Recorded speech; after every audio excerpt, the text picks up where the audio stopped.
إن الله وإنا إليه راجعون. ساعات كور waxaa magaalada Nairobi ku dhintay Allah naxariistay Abaan Geesi oo ah Abaanida ugu da'yar ku nool magaalada Nairobi. Maalmihii soo dhaafay wuxuu ku xanuunsanay isbitaal ku yaala magaalada Nairobi. Maanta ay tiisu dhamaatay wuuna geeriyooday. Abaan Geesi ayaa wuxuu ahaa abaan iska afgaaban oo kaftan badan. Wuxuu social media ku madadaalin jiray kumanaan kun oo Soomaaliyeed. Maanta tiis ayaa dhamaatay wuuna geeriyooday. Waxaan ka codsanayaa inay u soo duceysiin.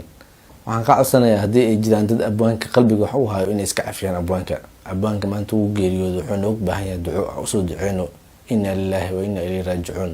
waa geeri aad u naxtin badan balse qof walba ay geeriyo sugaysaa. maanta abwaanka meeshuu aaday aniga dhan ayaa wada aadi doono. marka waxaan la dardaarmayaa asxaabta ku xiran page-kayga in aan mar walba Ilaahay ka baqno.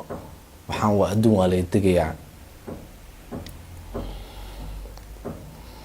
waxaan markale ka codsanayaa in aad u duceysid abwaankeena Abaan Geesi oo maanta ku geeriyooday magaalada Nairobi. inna lillahi wa inna ilayhi raaji'uun.